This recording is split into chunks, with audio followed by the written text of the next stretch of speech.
Gravação iniciada. Obrigada. Boa tarde, mais uma vez. Vamos então, continuar aqui na nossa reunião de março de 2021. Estamos no período, terminamos já o nosso período da tarde, e aí então vamos resgatar aqui os processos que ficaram da parte da manhã, né, que foram os processos do número 13, e 13, 14, 15, 17, 18, 19 e 20, vamos fazendo até a hora que pudermos aqui, que houver tempo hábil. O número 13, então, só para registrar que nós estamos aqui com o nosso colegiado completo, todos os conselheiros estão aqui, conselheiro Mário, conselheira Ana Cecília, conselheiro Pedro Paulo, conselheiro João Vitor, conselheiro Maurício, conselheiro Marcelo, conselheira Rita e eu, conselheira Maria Helena, estou pedindo ensinamentos. Então, vamos então iniciar agora, retornar à nossa pauta da manhã, onde nós paramos, que foi no processo número 13, que tinha ficado com vista de mesa, se possível, né, para o conselheiro Maurício, a relatora conselheira Rita, ela votou por conhecer e dar provimento parcial ao recurso para que a retroatividade benigna fosse aplicada em conformidade com a súmula CAR 119, né? Então, foi acompanhado pelos conselheiros Mário, Ana Cecília, Pedro Paulo e João Vitor. Então, nesse ponto, houve pedido de vista. Vamos ver se é possível fazer a vista da mesa, continuarmos agora o julgamento, ou então se fica realmente com vista. Então, passo a palavra para o revisor. Presidente, eu fiz umas pesquisas aqui, até com relação à multa por descumprimento de obrigação acessória, nesse caso de não retenção, né? Nesse caso, a atuação foi em cima do tomador, né? Quem tomou o serviço e, eventualmente, não promoveu as retenções de 11%, deveria ter tomado e recebeu alta inflação. O que eu fiz de consulta, inclusive no manual da CEPIP, né? O CEPIP 8.4, página 70 lá, ele diz lá o dever de declarar as retenções, se eu não interpretei errado e se eu não li, isso compete ao tomador. Então, ao prestador. O prestador, quem presta o serviço, ele tem por obrigação declarar GFIPs para cada um desses tomadores dele. É um código 155, 150, se não estou enganado. A obrigação ali, ela é do cedente da mão de obra, quem presta o serviço. Ele tem que declarar as GFIPs em forma de retenções de forma globais para cada um daqueles tomadores. O tomador de serviço, a IGO, ele não tem obrigação, até onde eu pesquisei, inclusive achei até expresso em pesquisa na internet, que ele não tem obrigação com relação às retenções nas GFIPs dele para esse tomador. Então, por que eu estou colocando isso? Porque eu imagino que nesse caso aqui, a gente não estaria diante da súmula 119, porque não tem infração por descumprimento de obrigação acessória associada a essa multa por descumprimento de obrigação principal. E assim, e entrando mais especificamente no caso, o que eu pude notar ali que a autuação, o fisco, né, autuou ali a multa com base no artigo 35 mesmo, né, que é o artigo na redação anterior mesmo. Então, aquele valor que ia variando a depender da fase do processo, né, o acórdão recorrido, que aí não foi objeto de embargos, né, ele diz lá que o valor da multa aplicada tem que ser comparado segundo o artigo 35 da 8.312, na redação anterior à da Lei 11.941, e comparado os valores próprios entes autos. Ou seja, ele quer que compare o que foi lançado com o que foi lançado. Porque se lançou com base na redação 35 da redação anterior. Então, assim, há uma confusão no dispositivo da acordo recorrido, e a PFN, por seu lado, ela pede para comparar o 35, que foi lançado, com o 35A, o 35%. E como bem colocou a relatora, porque ela partiu de uma premissa equivocada, de que estariam limitando o lançamento aos 20% lá do 35% da redação nova. Então, possivelmente há um equívoco aqui na decisão recorrida, que ao invés de dizer tem que comparar o que foi lançado com 35% na redação posterior, ele fala com 35% na redação anterior a da 11.941, o que implica dizer que ele manda comparar A com A. E aí não tem que aferir retroatividade nenhuma, né? Então, assim, como colocou o relator aqui, um dos acordos, um dos paradigmas, né, diz lá que, na hipótese de lançamento de ofício, o que se aplica ao 35A, eu, na verdade, assim, não vejo interesse, por mais que se queira discutir tese, interesse na tese, tal como está lá, você comparar o 35A, o 35 na redação anterior da lei, que foi lançado, equivale a você, é mais prejudicial do que você comparar com o 75A, dependendo do caso, né? Porque se esse processo for escrito em dívida, por exemplo, a multa a rigor vai estar num patamar maior do que o 75%. Então, eu, assim, a princípio, eu não vejo interesse na Fazenda nesse recurso. E se o colegiado assentar que o que tem que se comparar com o 35 da redação nova, se entender que o que está dito no acordo recorrido é comparar o 35 da redação atual, que é limitada a 20%, aos 35 da redação anterior, eu imagino que aí não estaria agravando a situação em relação ao fisco, né? Então, assim, eu estou encaminhando por não conhecer esse recurso em função de falta de interesse da Fazenda Nacional. Porque a situação que ela propõe, comparar o que foi lançado com 35A, que é limitado a 75%, pode ser que resulte em uma situação melhor para o contribuinte, ou seja, a rigor fora do interesse da Fazenda, né, do que o que foi lançado e o que foi estabelecido no acordo recorrido, ainda que aparentemente de forma bastante equivocada, né, quando ele diz lá que tem que comparar o 35 da redação anterior com o que foi lançado, que é exatamente o que foi lançado. Eu acho que é uma confusão, tudo partiu de uma confusão feita no acordo recorrido, que, ao meu ver, deveria ter sido objeto de embargos, né, para ser esclarecida essa confusão aí, essa obscuridade, né, pelo menos, né? Eu até coloquei isso lá no conhecimento, né? Porque, assim, de fato, a gente tem essa bola quadrada mesmo. O recorrido, ele fala, olha, tem que comparar o que foi lançado com o 35 na redação anterior. Só que o lançamento, ele já se deu com base no 35 com a relação anterior.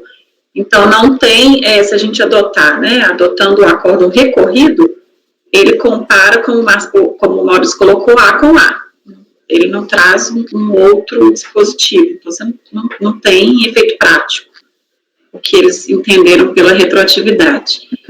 E o paradigma trazido pela Fazenda é aquele paradigma clássico que a gente já conhece, e que a Fazenda parte mesmo dessa premissa equivocada de que o acórdão recorrido teria mandado limitar os 20%, fazendo remissão ao 35% na redação atual.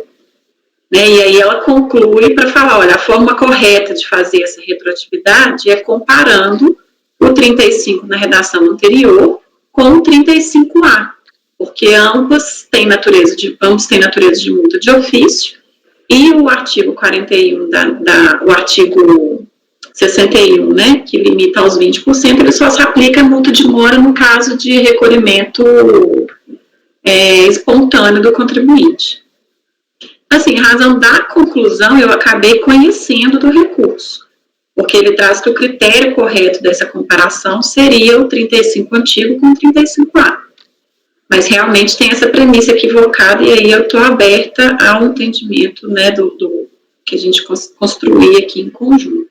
Eu acho que nós já julgamos um meu dessas premissas equivocadas, hein? Porque no caso que eu tenho um acordo desse, era o acordo recorrido já aplicou para o 35A. E aí a Fazenda vem pedir exatamente, a partir do princípio que ela tinha aplicado o 35 na redação antiga, ela partiu do princípio que ele tinha aplicado o 35 na nova para aquele artigo 63, aquele artigo dos 20%, né, das Então, eu lembro que era uma premissa equivocada, só que eu não lembro qual é o...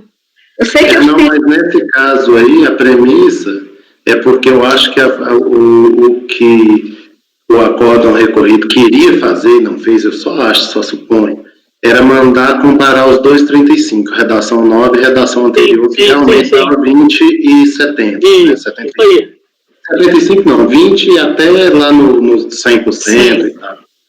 E aí ele acabou mandando comparar os dois na redação antiga, ou seja, ele acabou mantendo a decisão anterior. E a Fazenda vem e pede para comparar 35 velho, antigo, com 35A. Eu acho que é isso, né, Rita? É isso, aí exato. Só que aí, como o Maurício colocou, se ela está pedindo uma tese que talvez para ela, em relação ao crédito tributário, seja prejudicial, porque, como o Maurício falou, provavelmente, quando da exigência desse crédito tributário, né, de inscrição em dívida ativa, o percentual da multa pelo 35 anterior será superior aos 75%, né? Está assim também dentro do voto, ou só a parte dispositiva? No voto está também? No voto também não dá para a gente concluir que ele tenha aplicado o 35 na redação. Não dá para concluir. Deixa eu até abrir novamente para checar, mas não dá não. Eu até cogitei se a comparação que ele queria fazer era a comparação do percentual no momento do pagamento com o percentual no momento do lançamento. Né? Porque aí tinha uma graduação dentro do próprio dispositivo, mas também não consegui ter certeza.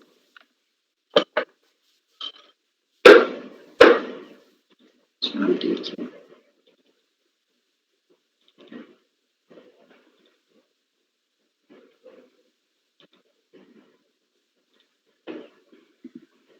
Mas aí, assim, aí ultrapassado o conhecimento também, né, caso a gente entre no mérito, aí, como não seria um caso de aplicação da súmula... Do meu ponto de vista, não seria. Não, porque eu acho que, pelo que o Maurício falou, não teve GFIP, né? Deixa eu complementar a informação. Eu achei o processo lá do lançamento da obrigação acessória, né? Esse processo, na verdade, embora o protocolo seja 2019, ele se trata de uma transferência de lançamento lá de 2009. E aí o processo de 2009, que trata da obrigação acessória, né, o número composto dele é 10.510.00.4446.2009.53. E aí, lá na descrição dos fatos lá do lançamento, ele diz lá, né, que constatou que o mesmo informou incorretamente nas GFIPs, né, valores referentes não informou, né, valores referentes aos favoradores incidentes sobre remuneração dos segurados empregados e contribuintes individuais, bem como informou incorretamente o campo referente à contratação de cooperativa de trabalho. Então, ele não fala lá a ter lançado multa por descumprimento de obrigação acessória por não ter declarado retenção em GFIP. Até porque, como eu falei, pelas consultas que eu fiz, essa obrigação não caberia a ele, tomador, e sim ao prestador. Por isso que o auto de descumprimento de obrigação acessória não faz referência a ele não ter declarado, né, retenção, né? Daí não haver infração associada ao que está lançando de modo a aplicar a súmula 119.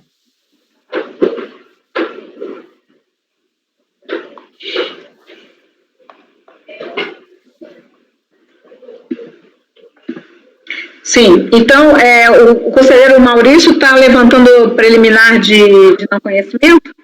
Sim, presidente.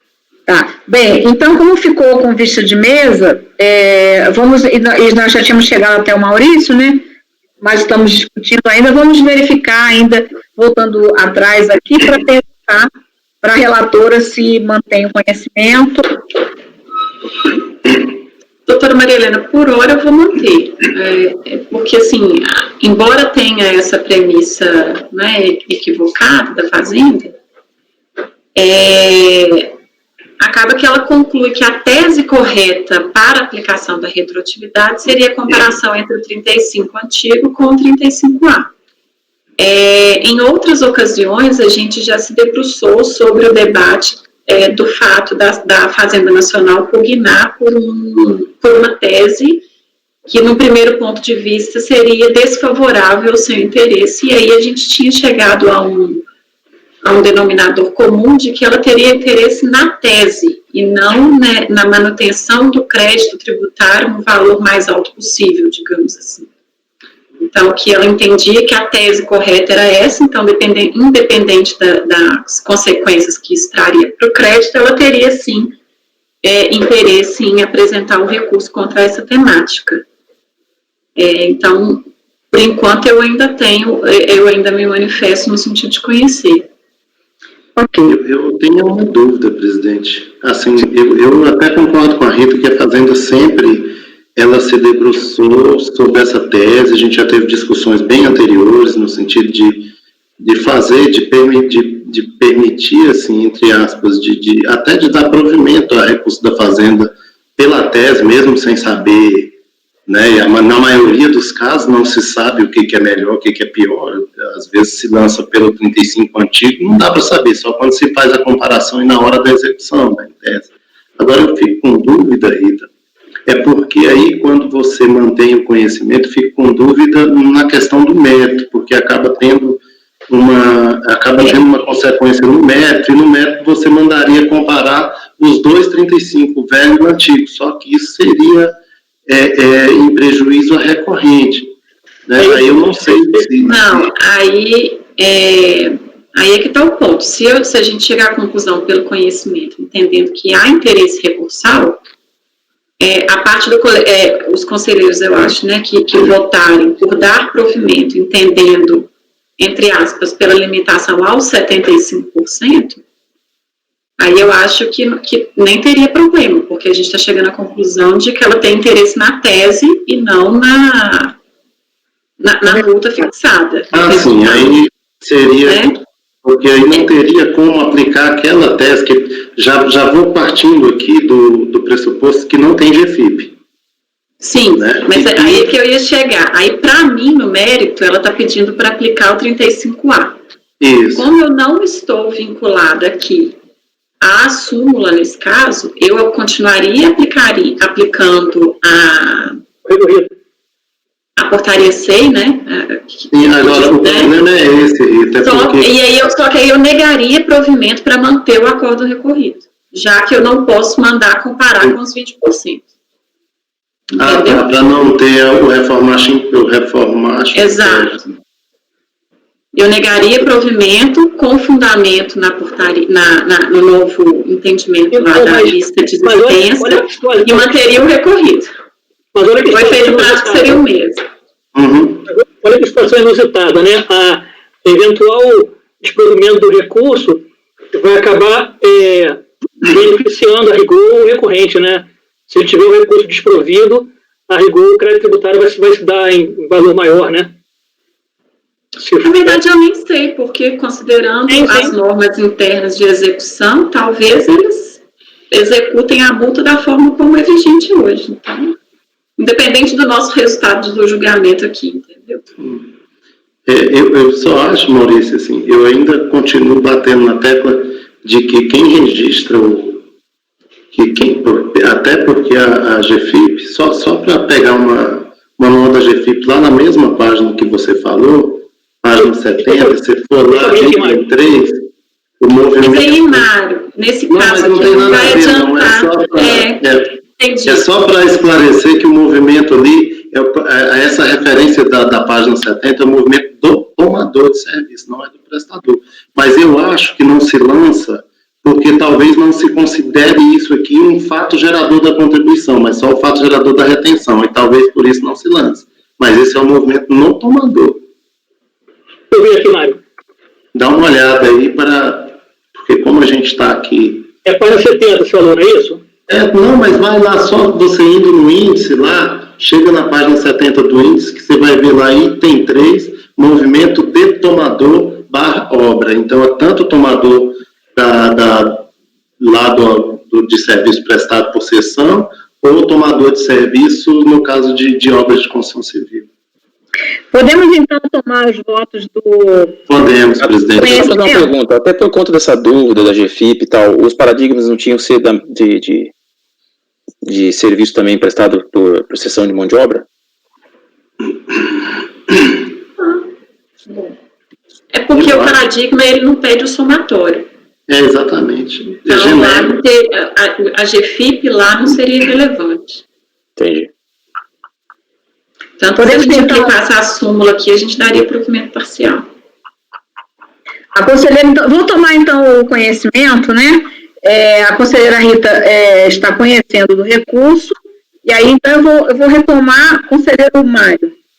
Presidente, eu vou manter esse posicionamento que a gente já teve aqui há algum tempo, no sentido de conhecer do recurso da Fazenda, porque eu acho que, assim como nós discutimos em outras ocasiões, o interesse da Fazenda é na tese, e a tese é uma coisa mais geral, aplicável inclusive em inúmeros outros processos e tal, enfim. A princípio eu vou conhecer, posso até me aprofundar mais nisso, mas eu acho que dá para conhecer, sim. Conselheira Ana Cecília. Eu acompanho a relatora. Conselheiro Pedro Paulo. Eu vou conhecer também, presidente. Depois a gente vê. Conselheiro João Vitor. Eu não conheço. Conselheiro Maurício, eu estou tomando na ordem, porque como foi uma vista de mesa, eu não estou utilizando a mesma sistemática, como se fosse uma vista, né? Foi uma vista mais ou menos informal, né? Que a gente só olha todos juntos, praticamente. Conselheiro Maurício. Eu conheço, presidente. Você não conhece? Isso. O João Vitor também não conheceu, não foi, João Vitor? Exato, pela falta de interesse. Certo. Conselheiro Marcelo. Eu conheço, presidente. Eu também conheço, eu acho que por hora a gente sempre teve esse posicionamento, né, em relação a analisar essa questão vamos dizer assim, que em alguns momentos fica difícil para a gente aqui, o colegiado, dizer o que seria ou não o interesse, né, que poderia ser efetivamente sobre a tese. Então, eu acho que a gente já jogou aqui outras vezes. Bem, então, por maioria de votos, conhecer do recurso. Vencidos os conselheiros Maurício, né? João Vitor e Maurício. Eu vou assim, porque aqui sempre a gente põe quando ela revisou, mas na verdade foi uma vista só de mesa, né? Vencidos os conselheiros João Vitor e Maurício, que não conheceram. Aí então, no mérito, aí sim, Rita.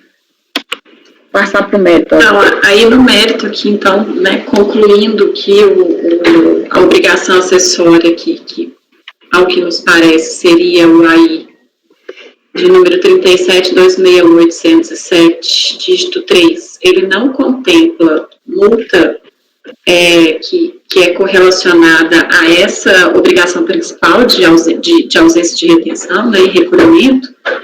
Seria um caso, então, de não aplicação da súmula CAF número 19, e aí, por essa razão, eu vou aplicar, então, o entendimento mais atual da Procuradoria, no sentido de que eu não posso retroagir a aplicação do artigo 35A, reconhecendo a jurisprudência do STJ, mas eu vou, nesse caso, então, eu vou negar provimento, e embora esse entendimento mais recente da Procuradoria afirme que, nesse caso, eu deveria aplicar a multa de mora, hoje prevista no artigo 35, na atual redação da 8.212, né, na nova redação, digamos assim, eu deixo de fazer porque, como recurso da Fazenda Nacional, eu não posso ter a reformação impéris, então eu estou negando o provimento para manter o acórdão recorrido, que mandou aplicar o 35 na redação anterior. Sim. Conselheiro Mário. Presidente, nesse caso eu vou votar pelas conclusões, justamente por causa da tese da conselheira Rita, que obviamente é uma tese diferente daquela que eu defendo. Então, acompanho a relatora pelas conclusões. Mário, mas você não daria o 35A? Você daria provimento ao recurso? Não, eu daria o 35A. Ela está pedindo 35A comparado com o 35 na redação antiga. Eu acho que você dá provimento. Não, eu sei. Não, eu dou provimento. É isso mesmo. Uhum. Conselheira Ana Cecília. Eu acompanho a relatora. Conselheiro Pedro Paulo. Com advertência. Conselheiro João Vitor. Eu acompanho a relatora. Conselheiro Maurício. Com divergência, presidente. Conselheiro Marcelo. Com a relatora. Eu acompanho a divergência, então esse caso aqui nós já várias vezes julgamos, né, aquela situação em que a gente aplica o 19E, não é isso? Isso. Mérito por determinação do artigo 19E da lei número 2000, pode recordar para mim, por favor? Lei número 10.522 de 2002, né? Acrescido pelo artigo 28 da Lei 13.988 de 2020. Acrescido pelo artigo 28 da Lei número 13.988 de 2020. Negar provimento, não é isso? Negar provimento ao recurso. Vencidos os conselheiros Mário, Pedro Paulo, Maurício e Maria Helena, que deram provimento. Sim, agora vamos para o número 15 da pauta.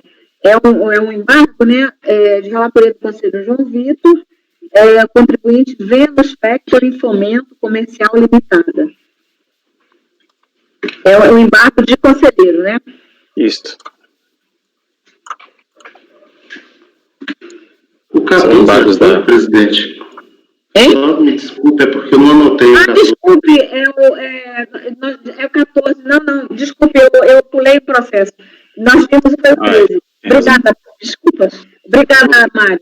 Eu vi porque eu não tinha anotado aqui. Ótimo, foi ótimo. Eu passei direto aqui. Agora, então, vamos para o número 14 da pauta, muito bem lembrado pelo conselheiro, de relatoria da conselheira Ana Cecília, o recorrente Fazenda Nacional e contribuinte Teconsé do Brasil, limitada. Ok. Aqui, né, como mencionado, recurso foi interposto pela Procuradoria. A matéria que subiu para a gente discutir é a questão do cálculo da multa aplicada, né?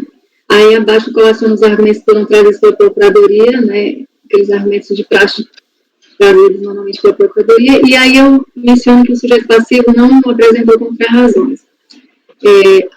Como aqui no caso houve lançamento de obrigação principal e acessória, eu estou entendendo por aplicar a súmula CARF 119. Só que com o pedido da Fazenda Nacional,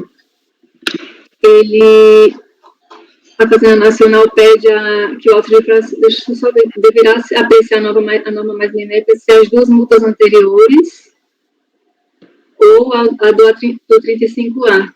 Nesse caso, a gente vai para o parcial, né, presidente? Sim.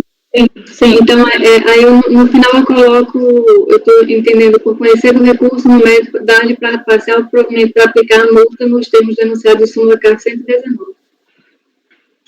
Certo. Ok. Conselheira, então, número 14, agora sim, número 14 da pauta, de relatoria da conselheira Ana Cecília, está conhecendo do recurso, é um caso de retroatividade, né, benigna, a conselheira está conhecendo e dando provimento parcial para que a retroatividade seja aplicada em conformidade com a súmula CARF número 119. Conselheiro Mário. Acompanha a relatora. Conselheiro Pedro Paulo. Com a relatora. Conselheiro João Vitor. Acompanha a relatora. Conselheiro Maurício. Com a relatora. Conselheiro Marcelo. Acompanhe. Conselheira Rita. Acompanho.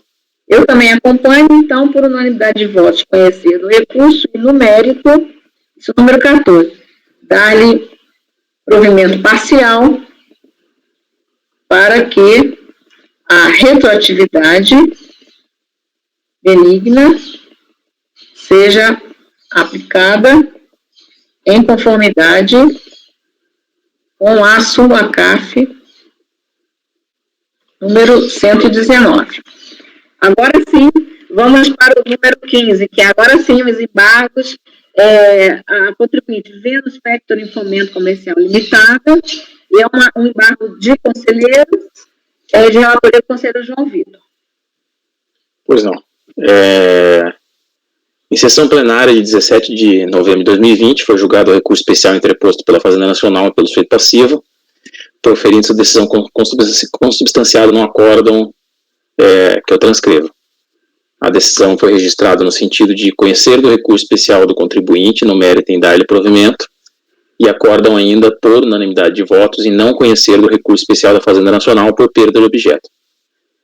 Designado a DOC para formalizar o voto depositado pela relatora original do Diretório Oficial do CARF, eu fui alertado pelo CEPOJ acerca de lapso verificado no julgado, que consiste num descompasso entre a conclusão do voto da relatora, depositado na pasta, e a decisão do colegiado. Enquanto que a conclusão do voto foi no sentido de conhecer do recurso especial da Fazenda Nacional para no mérito negar o provimento, a decisão foi no sentido de conhecer do recurso especial do contribuinte e no mérito em dar-lhe provimento, e em função disso, nós acordamos e, por unanimidade, não conhecer do recurso especial da Fazenda Nacional. Então, diante do exposto, tendo em vista o lapso, eu pus os presentes embargos. Então, conforme já relatado, existe efetivamente uma contradição entre a conclusão do voto e a decisão que foi registrada em ata, porque, conforme constou aqui, o que aconteceu? Conforme se vê na fundamentação do voto embargado, este colegiado entendeu pela insubsistência da presente autuação, decorrente do descumprimento de obrigação acessória vinculada ao descumprimento de obrigação principal, porque a obrigação principal fora definitivamente anulada por meio do acórdão 2301-00746. Então, diante da existência de vinculação entre a obrigação acessória, que compõe o presente processo, e a obrigação principal que foi anulada naquele outro acórdão, foi reconhecida a insubsistência deste lançamento. Eu transcrevo aí os trechos da fundamentação do voto embargado que corroboram essa afirmação. Então, após demonstrar que o acórdão final 746 anulou a integralidade do lançamento da obrigação principal, o voto consignou que a obrigação acessória não deveria subsistir, de modo que foi dado provimento ao recurso especial do sujeito passivo e foi reconhecida a perda de objeto do recurso da Fazenda Nacional, que visava a rediscutir a tese da retroatividade benigna. A esta altura, então, prejudicada pelo julgamento do recurso do contribuinte. Tal entendimento foi seguido por unanimidade por este colegiado, conforme se vê no seguinte trecho da decisão. Então, acordam os membros, conforme eu referi, em conhecer do recurso especial do contribuinte e dar provimento, e, em função disso, não conhecer do recurso especial da Fazenda Nacional por perda de objeto. Todavia, na conclusão do voto embargado, constou apenas que foi conhecido o recurso especial fazendário para, no mérito, ser negado provimento. Então, tal conclusão está em contradição com a fundamentação do voto e com a decisão do colegiado, de modo que deve ser eliminada nos termos do Código de Processo Civil e do regimento interno deste Conselho. Destarte, a conclusão do voto deve ser corrigida para, diante do exposto, voto por conhecer o recurso especial do contribuinte no mérito em dar-lhe provimento, e voto ainda por não conhecer o recurso especial da Fazenda Nacional por perda de objeto. Além disso, a emenda da decisão embargada deve ser corrigida para que seja excluída a sua segunda parte, alusiva ao mérito da retroatividade benigna, porque, embora não tenha sido conhecido o recurso em relação à retroatividade benigna, que não foi conhecido o recurso especial da Fazenda Nacional, isso constou na emenda, então tem que excluir isso da emenda. E incluir no lugar o seguinte: recurso especial, perda superveniente do objeto, recurso prejudicado, descabe conhecer do recurso especial fazendário que perde seu objeto em função do acolhimento da tese recursal do contribuinte. Se o provimento de uma tese recursal mais ampla implicar prejudicialidade da tese recursal mais restrita formulada em outro recurso, é incabível o conhecimento deste último, o qual é reconhecidamente prejudicado. Então, diante do conhecimento do recurso fazendário, é contraditória ou obscura a inclusão de seu mérito recursal na ementa, que nessa toada deve ser retificada. Então, estou conhecendo e acolhendo os embargos de declaração, a fim de eliminar a contradição entre a decisão e o voto e para corrigir a emenda. Deixa eu só pegar aqui, João Vitor, estava demorando um pouquinho para conseguir acesso aqui, para ver esse acórdão, como é que tinha saído, só para lembrar o caso, qual foi.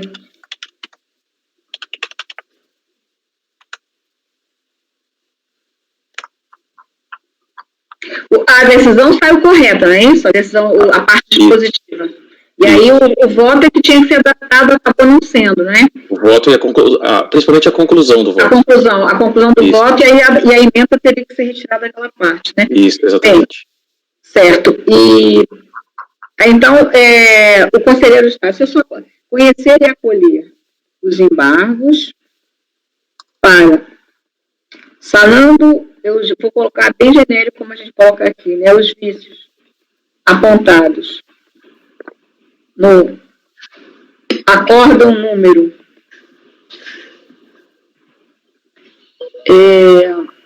9202-009-199. Se tiver errado, me corrija aí, João. É isso mesmo. 9202 009-199. Isso. 199 de 17/11/2020. 17/11/2020. 17/11/2020.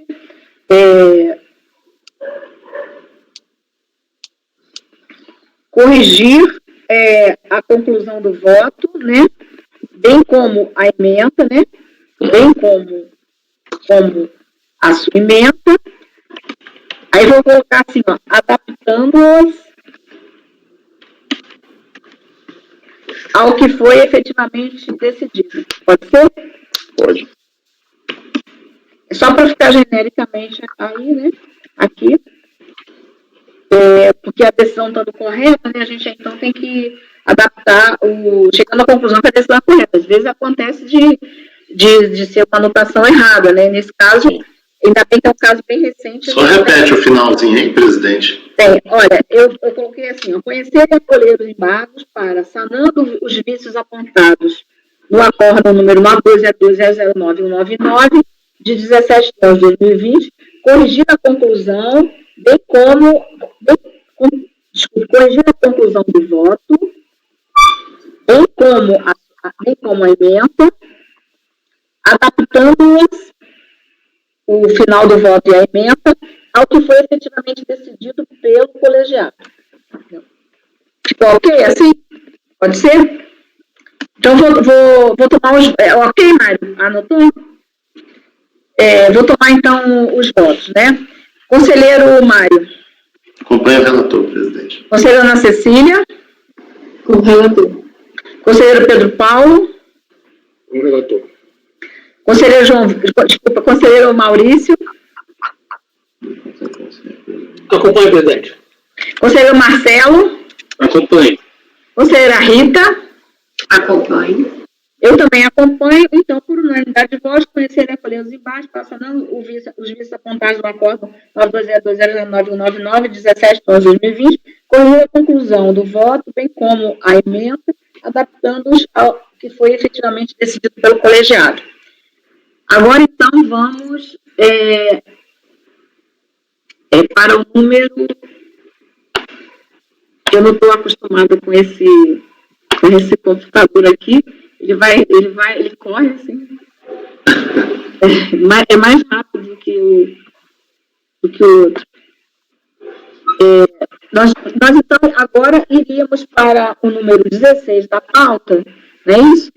De autoria da conselheira Ana Cecília, o contribuinte recorrente RUM SA, ele foi retirado de pauta a pedido do contribuinte. Vamos, então, para o número 17 da pauta, de relatoria, também da conselheira Ana Cecília, recorrente empreendimentos educacionais Anchieta Limitada. Recurso do contribuinte. Okay. Trata aqui de recurso especial interposto pelo contribuinte. Aqui no meu relatório eu trago algumas informações sobre que aduziu a recorrente, a recorrida, também algumas questões sobre as intimações, questões pontuais que ocorreram no processo, mas se me permitir, presidente, eu gostaria de já ir para o voto, porque o que é essencial, assim, para a discussão, eu já vou descrevendo no próprio voto também, tá? Esse foi o tema. A gente tem essas informações aqui no relatório, eu só retorno e a gente pode resgatar. Se o colegiado está de acordo, fazemos assim, então. Aí, então, já vou aqui para a parte do voto. Conheço do recurso, não se encontra tempestivo e presente os demais questões de admissibilidade. A matéria objeto de rediscussão refere-se à necessidade de comprovação de dolo ou fraude para caracterização da falsidade da declaração apta a atrair a multa isolada no percentual de 150% incidente sobre as quantias indevidamente compensadas. Aduz o recorrente, em suma, que é necessária a configuração do dolo ou da conduta fraudulenta para que seja possível a imposição da multa isolada no patamar de 150. Por outro lado, a Fazenda Nacional assevera que não há como imaginar que a recorrente não tivesse consciência de que seus valores utilizados eram imprestáveis para fins de compensação, pois em relação a uma das verbas discutidas, salário e maternidade, a decisão judicial lhe foi desfavorável, e mesmo em relação à parte em que a decisão lhe foi favorável, adicional que foi quanto ao adicional de terço de férias, ocorreu antes do trânsito em julgado. E aí é que eu transcrevo alguns trechos também do acórdão recorrido, né? Menciona que, constando-se o relatório fiscal, observa-se que a compensação indevida ocorreu sobre auxílio maternidade adicional de um terço de férias, verbos objetos de sentença judicial, sendo que, com relação à primeira rubrica, a decisão foi desfavorável ao contribuinte, a decisão judicial, né? No caso, foi desfavorável ao contribuinte, como se extrai dos trechos abaixo, folhas 12 e 13, que são trechos da decisão que nega ali o pleito na via judicial do contribuinte com relação a essa rubrica. Por sua vez, o salário de maternidade também integra o salário de contribuição por expressa disposição legal, constituindo, portanto, base de cálculo da contribuição previdenciária. Essa foi a decisão. E aí o mandato de segurança foi concedido parcialmente, né, para declarar a inexistência de relação jurídica entre o impetrante e a autoridade coatora, que obrigue o pagamento de contribuições incidentes não somente sobre o auxílio-doença, pago diretamente por ela aos seus empregados, que esse não fez parte do lançamento, bem como do adicional de férias de um terço, essa parte que fez depois do lançamento. E aí, eu estou entendendo que, em regra, nessas hipóteses em que há compensação antes do trânsito em julgado da ação judicial, em descompasso com o artigo 170A, normalmente, quando a sentença expressamente condiciona a compensação à decisão judicial definitiva, evidencia-se a falsidade da declaração, pois a sentença, com mando individual e concreto, determina o devido procedimento a ser adotado. Além disso, o fato de o recorrente também ter se compensado de verba negada pela sentença também corrobora o fato de que houve um dolo na indevida compensação. Então, eu estou entendendo votando por conhecer do recurso e no mérito negar o provimento. Porque foi o ponto principal para mim foi o fato dele ter se compensado de uma rubrica que a decisão judicial foi clara ao negar na ocasião. Então, assim, além de fazer, solicitar, compensar antes do trânsito, ele também compensou não só o que a decisão estava concedendo, mas também o que a decisão estava negando. Ok. Conselheiro Mário. Acompanhe, presidente. Conselheiro Pedro Paulo. Acompanhe, presidente. Conselheiro João Vitor. Presidente, nesse caso eu vou acompanhar a conselheira relatora. Conselheiro Maurício. Acompanhe, presidente. Conselheiro Marcelo. Acompanhe. Conselheira Rita. Acompanhe. Eu também acompanho. Então, em relação ao número 17 da pauta, por unanimidade de votos, conhecido o recurso e, no mérito, era o número 17 da pauta, negar provimento, não é isso? É recurso do contribuinte, negar provimento. Certo. Agora, então, vamos para o 18 da pauta, que é processo de minha relatoria. Também o mesmo tema, o recurso da Fazenda Nacional e contribuinte município de Estrela do Norte. É um processo bem nesse mesmo tema. Eu vou seguindo no voto, porque pode ser que tenha alguma questão ainda enfim, diferentes. Recurso especial interposto pela Fazenda é tempestivo e atende aos demais pressupostos. Portanto, deve ser conhecido, não foram oferecidas contrarrazões. Trata-se de autos de infração de obrigação principal, em que são exigidas contribuições previdenciárias decorrentes de cláusula de compensação e multa isolada no percentual de 150 atinente a compensações indevidas. Em primeira instância, afastou-se a multa isolada ao argumento de ausência de demonstração de conduta dolosa por parte do contribuinte. O contribuinte não interpôs recurso voluntário contra as glosas de compensação, que restaram definitivas. O colegiado recorrido negou o provimento ao recurso de ofício, corroborando o afastamento da multa isolada. A Fazenda Nacional, por sua vez, defende a aplicação da multa isolada, veja no parágrafo 10 do artigo 89 da Lei 812, por falsidade na declaração. Relativamente à aplicação da... Vejam, então, houve um acordo, isso foi um recurso de ofício, que se negou o provimento ao recurso de ofício, certo? Que excluía essa multa. Certo? Então, essa que é o recurso da Fazenda contra essa decisão que negou o provimento ao recurso de ofício. Então, aqui, todos já conhecem aí o posicionamento, né? Eu entendo que não que a compensação indevida, ela é no sentido, aqui, na parte de compensação, quando se comprovar falsidade na declaração, eu não entendo que tenha que ser comprovado o dolo, basta que se saiba que aqueles valores não poderiam ser compensados, certo? Então, é o artigo, não entendo que tenha que ser demonstrado dolo para isso. É um posicionamento já que nossas discussões sempre aqui nos processos nesse sentido. Então, a destaque não resta dúvida no sentido de que a constatação da falsidade da declaração, no meu entender, é suficiente para a aplicação da multa isolada de 50%, sem necessidade de comprovação da existência de dolo ou de qualquer uma das figuras penais descritas no parágrafo 1º do artigo 44 da Lei 9.430 de 96. Porque, no meu entender, a única coisa que se busca em relação a 9.430 é o percentual de 60%, mas não existe essa figura da multa, da qualificação de multa por dolo ou algo assim. É um percentual de 50% para falsidade na compensação, na declaração de compensação. Nesse passo, a compensação de créditos tributários inexistentes, no meu entender, caracteriza a falsidade requerida no dispositivo legal acima transcrito, restando perquirir, no presente caso, qual teria sido a situação que ensejou a dose das compensações.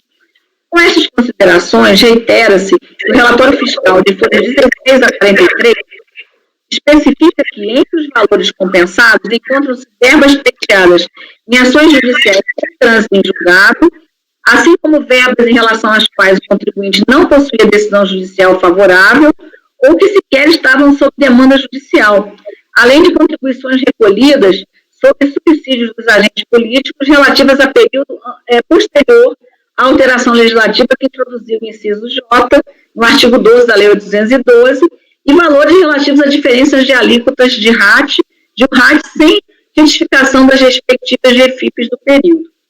Confira-se, aí eu coloquei aí o auto de infração, do jeito que ele coloca, do jeito que é colocado lá, depois então eu faço o resumo aqui para os conselheiros poderem se posicionar, né? Assim, resta caracterizar, no meu entender, a falsidade, uma vez que no momento da compensação, os supostos créditos, eu compilei aqui, procurei compilar toda essa quantidade aí de compensações, ou eram inexistentes, ou não gozavam de liquidez e certeza. Inexistentes, diversas verbas indenizatórias e referentes aos cargos eletivos comissionados por serem rubricas que figuravam no campo de incidência da exação previdenciária, inexistindo dispensa legal expressa da tributação e para os quais o contribuinte não possuía decisão judicial favorável ou não estavam sob demanda judicial. Aí tinha 13º salário, abono sexta parte, abono tempo de serviço, abono triênio, férias, horas extras, adicional noturno, adicional de insalubridade e adicional periculosidade. Isso são as folhas 14 a 20. Outros, refisque e aí as folhas em que estão, outras verbas indenizatórias. E no outro grupo, que não gozavam de liquidez e certeza, 1 terço de férias pleiteado em ação judicial sem trânsito em julgado, e diferenças de alíquota de RAT, GIL-RAT, sem lastro em retificação de GFIP, que, portanto, no meu entender, eram também, de fato, inexistentes. Certo? Então, eu estou considerando cabível a aplicação da multa isolada de 150%. Quanto à jurisprudência da Câmara Superior, esta corrobora o entendimento esposado no presente voto, no tocante à necessidade de comprovação de conduta dolosa ou fraudulenta. Eu trouxe aqui uma jurisprudência aqui da Câmara Superior, certo? E com essas considerações, eu estou conhecendo do recurso e, no mérito, dando provimento ao recurso da Fazenda Nacional. Posso tomar os votos? Eu procurei fazer um resumo aí para que ficasse claro exatamente quais eram qual foi a natureza disso aí, né, que foi, no meu ver, compensado com falsidade, não é entender. Conselheiro Mário. Acompanho. Conselheira Ana Cecília.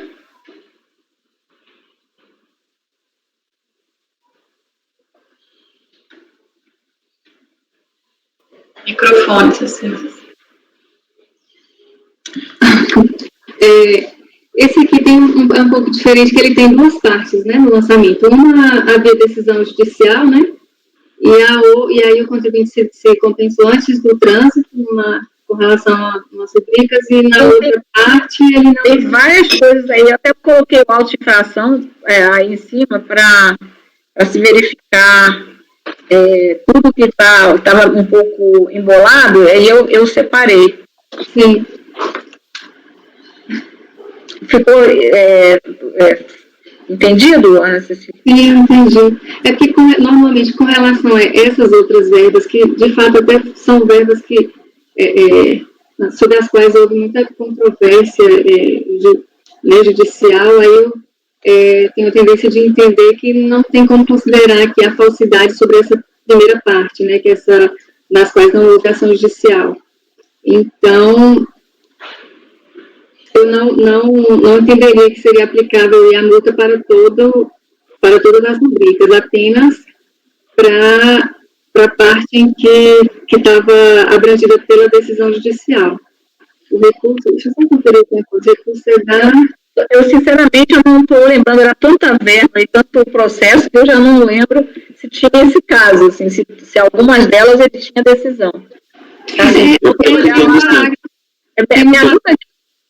eu sei, mas... deixa eu achar o parágrafo, eu vi agora, aí eu subi para olhar de quem era o recurso, para saber como ia ficar direitinho. Deixa eu achar aqui. Análise das compensações...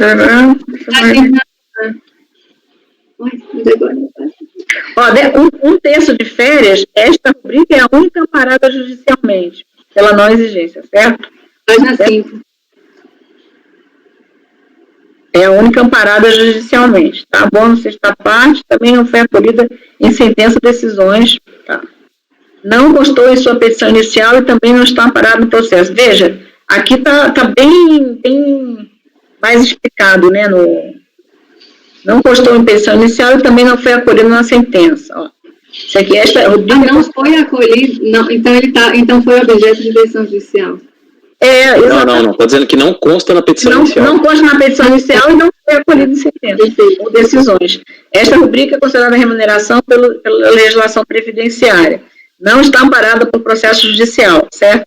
A outra aqui, representando um adicional de remuneração para isso com natureza salarial. O mesmo se aplica quanto ao pagamento de diferença adicional e também não foi contemplado com sentença. Certo? Então, a maioria aqui está... Talvez é melhor olhar em cima aqui do que nesse compilado. Legislação previdenciária não estarem amparadas no processo judicial. A maioria nem foi... Como? Aparentemente só o terço, né? Exato. Todos os agentes públicos, exatamente. Só o terço que tinha sido objeto de decisão? Uhum. É o que está aqui ó, na notificação. Um terço. Esta rubrica é a única amparada judicialmente, pela não exigência de contribuição, dentre as rubricas listadas no parágrafo 27. Aí tem aqui, depois o resto todo a gente está vendo aqui, ó. é base de... o que você refere, né? Não está amparado por processo. Tá certo? A maioria delas nem tinha processo. Essa aqui também não tem processo. Essa aqui não foi acolhida em sentença. A decisão não constou de petição inicial. Esse é a sexta parte. E tem outros também que não entraram na petição e não também, muito menos na sentença. Então, bom, eu acho que está aí, embora tenha muita coisa aí, dá para perceber que... Se precisar detalhar, mas a princípio eu daria parcial provimento ao recurso da Fazenda com relação à incidência da multa apenas naquelas verbas que foram objeto de decisão judicial. Aí, se precisar não seria, Ana Cecília, para excluir da base de cálculo da multa o valor relativo ao texto constitucional de férias, pelo que eu entendi? Pelo que está ali, sim, é o que está no auto de infração.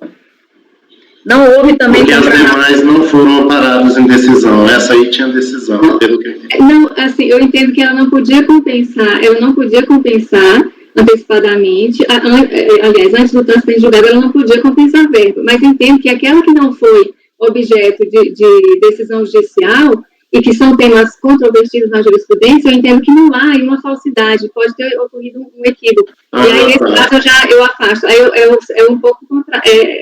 então não seria, porque aqui nós temos que excluir... Mas que verbas são essas? Que verbas seriam essas? O meu provimento é para, como recurso da Fazenda, manter o 150 com relação às rubricas objeto de decisão judicial que foram compensadas antes do trânsito em julgado. Aí seria um parcial sobre essas rubricas. Mas aí você conseguiu concluir que foi antes do trânsito? Aliás, que foi depois do trânsito? É isso que eu estava olhando aqui. Não, antes, elas foram, pelo que eu entendi aqui, pelo que está no voto, elas foram compensadas antes do trânsito em julgado, uma parte delas aqui, né? Que é o terço, que foi a um terço de férias, né? E o restante não tinha ação, não é isso? Não tinha ação, não foi porque foi negada judicialmente, não foi acolhido o pedido, porque não teve pedido do contribuinte sobre as outras rubricas. Eu entendo que por serem verbas que, de fato, ensejaram inúmeras controvérsias judiciais, por serem matérias não tão pacificadas, então não acho que seria ali haveria uma falsidade do contribuinte em buscar uma compensação. Provavelmente ele buscou acreditando que não haveria uma incidência nesses casos. Então, aí é por isso que eu daria provimento parcial ao recurso da Fazenda. Mas quais seriam as rubricas que estão aí, Ana? Qual as que você considera? Aí seria restabelecer a multa, no caso eu estava fazendo a decisão aqui ao contrário. Então, seria restabelecer a multa em relação às rubricas, aí é só dizer qual dessas. É o 13º. Eu acho que é só o 13º mesmo. Não, terço. Não é um terço? Terço de férias. Perdão, gente, um terço. Terço de férias. Fica mais objetivo. Você está dando provimento parcial para escolher da base de cálculo o valor de um terço. Exatamente. Terço constitucional, certo. Essa primeira rubrica aí, né? Sim, é isso? Exato. O conselheiro mais já tinha votado, né? Desculpa, eu toquei seu voto. Conselheiro Pedro Paulo. Eu acompanho, relator. Conselheiro João Vitor. Presidente, eu entendo imprescindível a comprovação do dolo. Então, diferentemente do caso anterior, onde teria ocorrido tal comprovação e eu segui o voto da relatora, nesse caso aqui eu li o relatório fiscal e não encontrei essa comprovação desse dolo, porque eu entendo que falsidade, isso é um voto já conhecido por todos os colegas aqui da turma. Eu entendo que falsidade difere da mera não correspondência da realidade, por assim dizer, e o fiscal aqui, quando ele aplica a multa de 150%, ele não faz essa comprovação desse dolo, dessa falsidade, da conduta tendente a fraudar, a violar o fisco.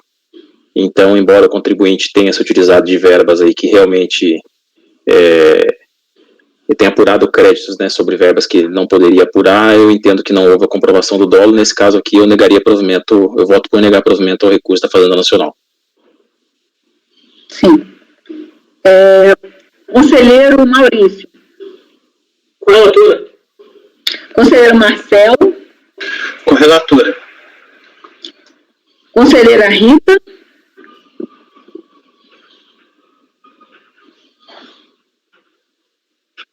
Eu estava olhando o relatório fiscal.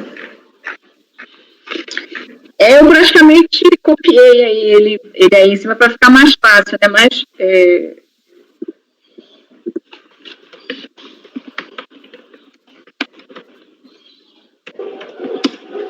É que, na verdade, pelo relatório fiscal, parece que ele questionou tudo, né?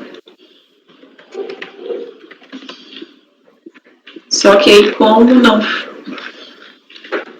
algumas verbas ainda não tinham transitado em julgado,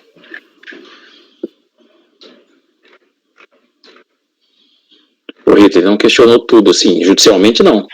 Porque no relatório fiscal, vou só dar como exemplo aqui, abono sexta parte, que é o item C lá da folha 30, ele diz assim, ó, a mesma não constou em sua petição inicial, ou seja, o contribuinte não questionou isso na ação judicial. se você olhar lá em cima no relatório,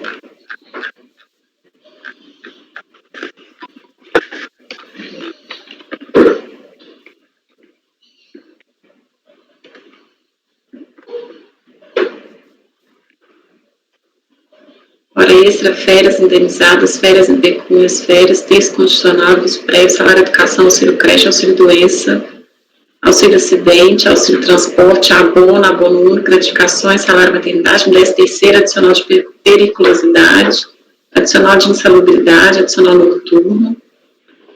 Aí depois ele fala de um outro mandado de segurança.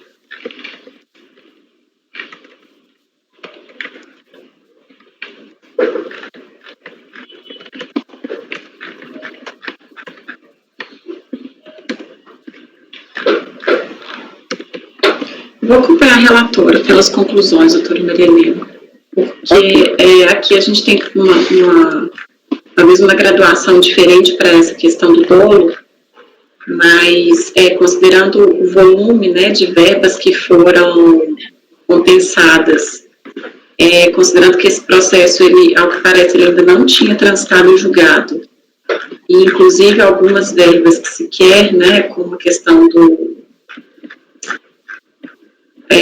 da compensação lá dos cargos eletivos, comissionados, que já não daria direito, então eu vou acompanhar com a relatora pelas conclusões. Ok, então, nesse número 18, por unanimidade de votos, conhecer o recurso no mérito, por maioria de votos, dar provimento. Vencidos os conselheiros Ana Cecília, que lhe deu provimento parcial, e João Vitor, que lhe negou o provimento, não é isso? Isso. Que lhe negou o provimento. A conselheira Rita votou pelas conclusões. Ok? Ficou correto? Vamos, então, agora para o número... deixa eu ver aqui onde é que paramos. Esse foi o número 18, não é isso? 19, presidente. Número 19 da pauta é do conselheiro Mário e contribuinte do município de São Miguel do Iguaçu. Só um minutinho, presidente.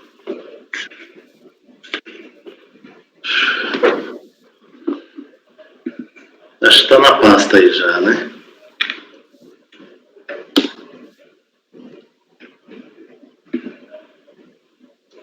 Que o meu está demorando a abrir aqui, presidente, mas estou chegando.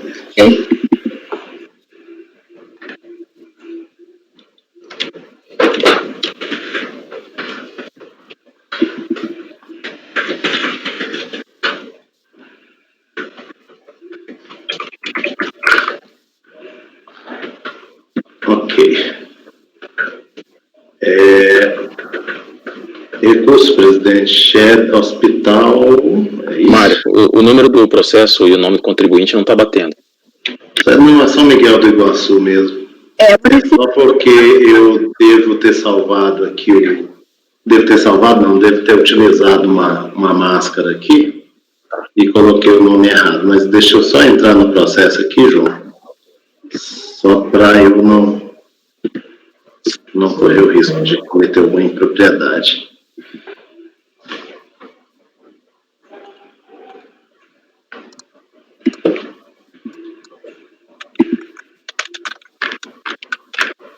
Só para ver as matérias direitinho aqui.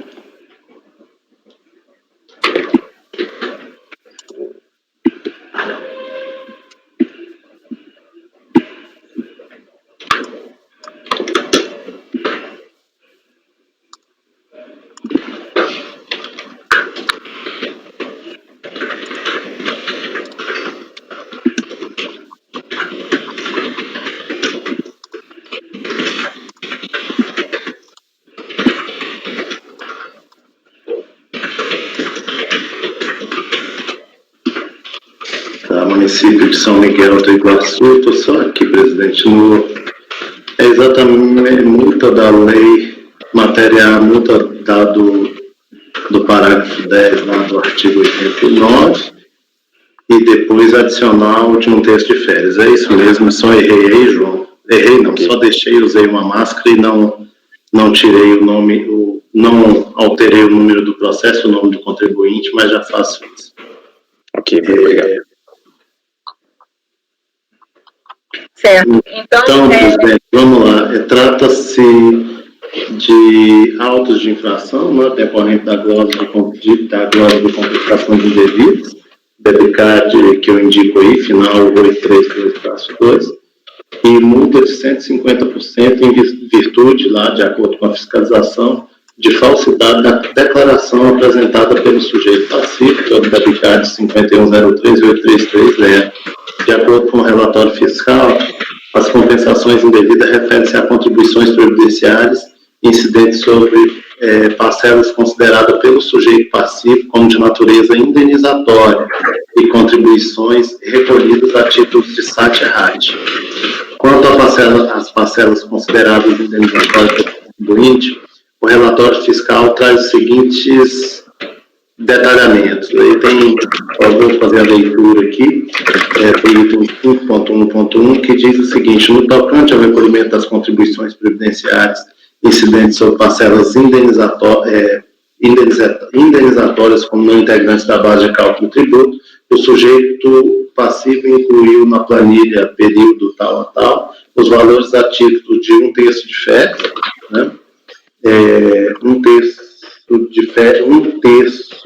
da remuneração de férias, um terço férias educação, férias um terço, código tal,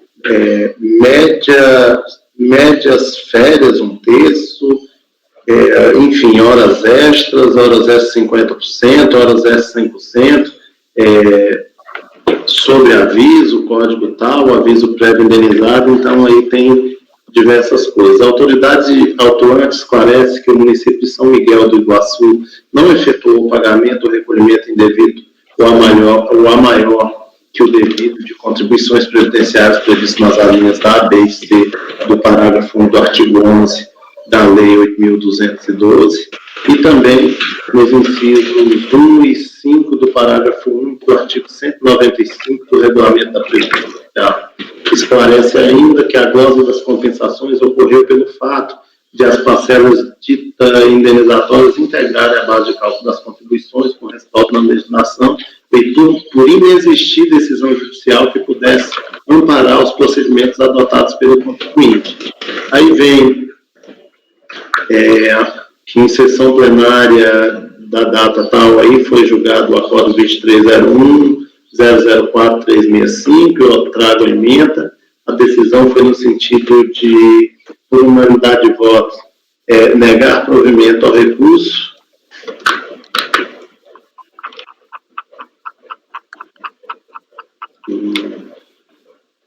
O julgado foi integrado pelo acordo de embargos tal, que foi no seguinte, lá a decisão foi por unanimidade de votos, acolheu os embargos, alterar a decisão original, então teve uma alteração para acordo dos membros do colegiado por unanimidade de votos em dar provimento parcial ao recurso nos termos do voto do relator.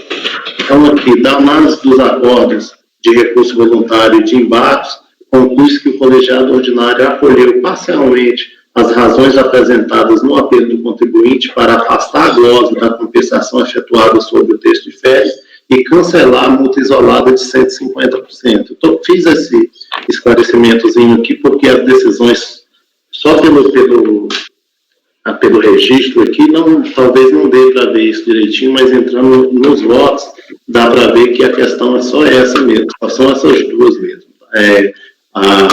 A glosa de compensação sobre o texto de férias e a multa isolada de 150%. O processo foi encaminhado à PGFM para a ciência do acordo de embargo, em data tal e tal, foi interposto o recurso no intuito de discutir as matérias multa isolada prevista no artigo 89, parágrafo 10 da Lei 8.212 e adicional de um texto de férias proporcionais.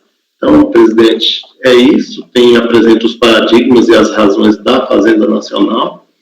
e as contrarrazões, e se não tiver, pelo menos a princípio, nenhuma dúvida, se eu puder passar o voto, eu já passo diretamente e faço a leitura. Podemos acho que sim, né? O recurso especial interposto pela Fazenda Nacional é tempestivo e atende aos demais pressupostos de admissibilidade, portanto, deve ser conhecido. Foram oferecidas contrarrazões tempestivas e aí, obviamente, que não versaram sobre a questão do conhecimento. As matérias devolvidas à apreciação desses colegiados referem-se a, como eu já disse, a multa isolada e incidência de contribuições previdenciárias sobre o adicional do terço de férias e férias proporcionais. Aí, em amarelo, só para não esquecer de fazer a leitura, eu coloquei aí: todavia, como esclarecido na informação fiscal de folhas 912/913, a matéria denominada férias proporcionais não consta do lançamento, ou seja, no que se refere à segunda matéria, o que está em discussão, o que está em discussão é tão somente a incidência de contribuições previdenciárias sobre o adicional de um terço de férias. E aí, presidente, eu vou assim, pedir licença dos senhores para ler pelo menos algumas partes dessa decisão com relação ao terço de férias, né, porque acrescentei algumas poucas coisas das minhas últimas... Mas com relação ao texto de férias, foi questão decidida recentemente no Supremo. É exatamente isso, João. Porque o que nós tínhamos aqui... Então, acho que dá para explicar isso, né?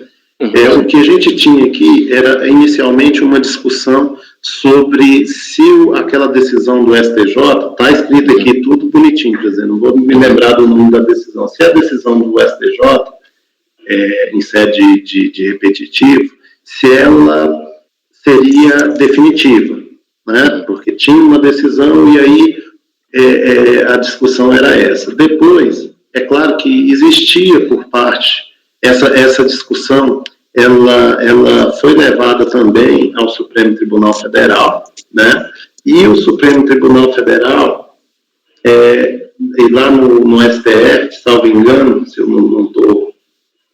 nós tínhamos lá o recurso especial 565-160, né, de Santa Catarina, e aí eu acho que com essa decisão, o que acontece aqui? Tá tudo escrito aí, mas com essa decisão do STF, o STF se debruçou e decidiu sobre a matéria, decidiu, inclusive, acolhendo a tese da Fazenda, de que com relação aos empregados vinculados ao regime geral de previdência social, um terço de férias, ele é base de incidência de contribuições previdenciárias. Agora, ainda existe, não tenho certeza, a última vez que eu consultei, quando estava fazendo esse voto, ainda existe um embargo em relação a essa questão da decisão do STJ. Mas eu acho que toda aquela discussão que a gente fazia aqui no colegiado, sobre o fato de aquela decisão do STJ já nos vincular, eu acho que essa discussão ficou superada, porque como o STF já decidiu sobre essa questão e decidiu favoravelmente à Fazenda Nacional, de uma coisa nós já sabemos, né? Independentemente dos embargos, aquela decisão do STJ não era definitiva. Então, com base nisso, com base nessa discussão que já está em fase de conclusão no STF, eu estou considerando também que o decreto 3048, aliás, o regulamento da Previdência Social aprovado pelo decreto 3048, ele prevê expressamente a incidência da contribuição sobre um terço de férias. Então, eu estou, no caso aqui, acolhendo a tese da Fazenda e com base em todas as questões que eu estou colocando aqui, né, dando provimento ao recurso, né, para reconhecer que o terço de férias é base de incidência, então, para reconhecer que aquela glosa que foi feita de compensação, ela foi feita corretamente. Então, com relação ao terço de férias, é isso. Antes da multa, tem essa rubrica, e eu estou dando provimento ao recurso da Fazenda para reconhecer que a glosa ela foi correta, tá? Que efetivamente se deveria fazer a glosa. Bom, então, em relação à rubrica especificamente objeto da compensação, não é isso? O conselheiro está dando provimento ao recurso da Fazenda. Vamos julgar essa parte. Conselheira Ana Cecília. com relação com essas considerações feitas pelo Mário com relação a essa verba, né, e a superveniência da decisão, eu vou acompanhar o Mário nessa parte. Conselheiro Pedro Paulo. Com o relator, presidente. Conselheiro João Vitor. Acompanho o relator com terços. Conselheiro Maurício. Acompanho o relator, presidente. Conselheiro Marcelo. Acompanho. Conselheira Rita. Acompanho. Eu também acompanho. Então, em relação a essa primeira parte, né, dessa primeira matéria, por unanimidade de votos, dá-lhe provimento, não é isso? Por enquanto. Isso foi a questão da verba, né, da primeira parte. Como é que continuou aí? Eu dei provimento aqui, presidente, para restabelecer a glosa das compensações relativas ao texto constitucional de férias. Tá. Inclusive, está bem esclarecido com relação às indenizadas, né, Mário? Sobre a não incidência, né? Uhum. Tá. Ok. Agora Desculpa, eu não entendi. Inclusive, teu voto esclarece bem sobre a não incidência sobre o texto de férias correspondente às férias indenizadas, né? Exatamente, tá bem, que aí é uma outra discussão, apesar de não estar aqui, é um voto antigo, né, que eu faço essa diferenciação, que das indenizadas, que não é o caso, né, apesar de não ser a rubrica aqui, das indenizadas, em relação às férias indenizadas, não incide, tem disposição legal ou regulamentar nesse sentido. Sim. Com relação à multa isolada, presidente, também vou fazer uma leitura rápida aqui. Quanto à multa isolada, como se depreende do acordo recorrido, as compensações indevidas referem-se a contribuições previdenciárias incidentes sobre parcelas consideradas pelo sujeito passivo como de natureza indenizatórias e contribuições recolhidas a título de SAT-RAT. De acordo com o relatório fiscal, foram compensados valores relativos a contribuições incidentes ao adicional de 1/3 de remuneração de férias, o aviso prévio indenizado e as horas extras, sob os argumentos de que essas contribuições seriam indevidas em virtude de tais parcelas ostentarem caráter indenizatório. Em relação às contribuições para o SAT/RAT, o sujeito, a despeito da alíquota estabelecida no decreto 6.402 de 2007, 2%, o sujeito passivo argumenta, dentre outras coisas, que sendo a atividade do município eminentemente burocrática, deve ele realizar o recolhimento da alíquota SAT-RAT no percentual de 1%, tendo o direito de reaver aquilo pago a maior nas competências anteriores. A despeito disso, e consoante destacado no relatório fiscal, as contribuições compensadas pelo município incidiram sobre parcelas que, nos termos da legislação em vigor, integram a base de cálculo das contribuições previdenciárias. E mais, além de ter efetuado compensações à revelia das normas tributárias, o contribuinte o fez sem amparo em decisão judicial. Aliás, não há qualquer menção nos autos quanto à interposição de ação judicial pelo recorrido. O acórdão desafiado por seu turno considerou indevidas as compensações das contribuições incidentes sobre a parte a maior das rubricas alegadamente indenizatórias, bem assim aquelas relacionadas às contribuições do SAT-RAT, afastando a glosa somente para as que recaíram sobre o texto constitucional de férias. Contudo, como decidido na primeira parte do voto, as glosas relacionadas, eu botei em vermelho porque não sabia ainda como é que a gente ia tratar isso, as glosas relacionadas à referida parcela, texto constitucional de férias, foram restabelecidas por essa Câmara Superior de Recursos Fiscais. Não obstante, o julgado desafiado considerou indevida a multa isolada sob o fundamento de que sua aplicação estaria condicionada à à comprovação de falsidade na declaração prestada pela contribuinte e que, para que restasse caracterizada a falsidade mencionada no parágrafo 10 do artigo 89, deveria ser comprovada a fraude nos termos preceituados no artigo 72 da Lei 4.502 de 1964, e aí eu transcrevo uma parte do voto e depois faço a transcrição aqui do parágrafo 10 do artigo 89, juntamente com o caput, e continuo aqui. Da leitura do caput do artigo 89, constate-se que as contribuições previdenciárias somente poderão ser restituídas ou compensadas nas hipóteses de pagamento o recolhimento indevido ou a maior que o devido, nos termos e condições estabelecidos pela Secretaria da Receita Federal do Brasil. O parágrafo 10, por sua vez, determina a incidência da multa isolada prevista no inciso 1 do artigo 44 da Lei 9.430, aplicada em dobro no caso de declaração falsa, e aí eu também reproduzo o dispositivo da norma lá aliás, nesse sentido, tem também o artigo 46 da IN 900, que era vigente à época, e eu continuo aqui dizendo que não restam dúvidas de que as compensações foram indevidas, a partir da inserção de informações comprovadamente falsas em GFIP, e aí trago aqui um voto do Pedro Paulo, em que ele conceitua que seria declaração falsa. Eu já li em algumas outras ocasiões, vou pedir licença aos senhores para não ler, e digo, no caso interno, o contribuinte informou ao fisco que detinha créditos passivos de compensação sem qualquer tipo de amparo, seja legal ou judicial, incorrendo requisitos em falsidade de declaração que justificou a imposição da multa isolada. Cumpre reiterar que a norma previdenciária, em momento algum, vincula a presença de qualquer elemento subjetivo para a aplicação à multa no percentual de 150%, sendo essa a penalidade ordinariamente definida para a situação interna. Dito de outra forma, a aplicação do artigo 10 do parágrafo 10 do artigo 89 não está comprovada, a meu ver, não está condicionada, a meu ver, a comprovação de evidente intuito de fraude ou de qualquer outro requisito previsto no inciso 1 do artigo 44 da Lei 9.430. Ademais, a Lei de Custeio Previdenciários somente faz menção ao inciso 1 do artigo 44 para indicar o percentual da multa aplicável aos casos em que o contribuinte efetua compensações a partir da inclusão de informações falsas em GFIP. Em virtude disso, entendo pelo provimento do apelo fazendário também em relação a essa matéria.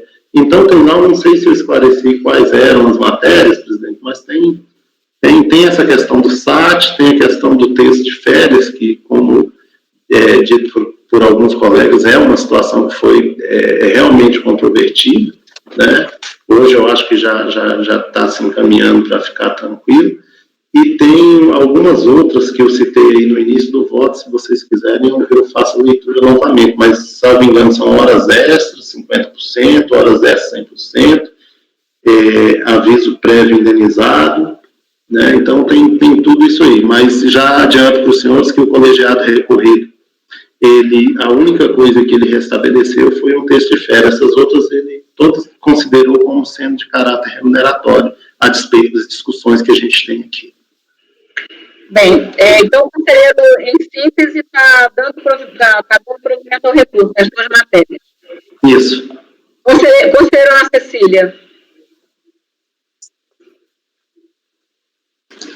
Eu entendo pelo provimento parcial com relação à primeira matéria, presidente. Com relação a essa segunda parte, aí eu já entendo pela necessidade de comprovação aqui do dolo, apesar de ter sido indevido, eu não entendo que houve, nesse caso, para mim não está acabalmente demonstrado. Mesmo sem ação, né, Ana? Mesmo sem ação, porque eu não acho que seria indispensável a ação judicial. Eu acho que quando você tem uma ação, certamente você tem uma segurança, né? Dá mais uma presunção, mas eu acho que não fica condicionado. Mas esse negócio de SAT errate, Ana Cecília... Esse do SAT errate, eu estava vendo aqui no relatório, eu até fiquei com... Gente, só uma coisa, nós temos que encerrar a gravação. Desculpa, presidente. Deu às 18 horas e a gente não vai se arriscar a ficar... Eu não vou mais interferir aqui. Então eu proponho que nós iniciemos amanhã logo para terminar esse julgamento, que só falta, então, tomar os votos. Então, se fosse o voto de uma matéria simples, sim ou não, né, acompanha ou não acompanha, mas a gente vai, tendo até os outros processos, a gente tem que vai haver discussão, creio eu, né, logo pela primeira tomada de votos. Então, eu proporia para ficarmos mais tranquilos nessa discussão, pode ser? Porque senão a gente atrapalha aqui nós temos esse compromisso com o nosso apoio, tá bom? Então, gente, olha, obrigada. Amanhã, então, retomaremos, logo antes de qualquer coisa, vamos terminar essa votação para começar o de amanhã, tá certo? Ou, enfim, no momento que der, que tomamos, então, a votação. Obrigada, então. Eu peço, então, que, por favor, interrompam a gravação.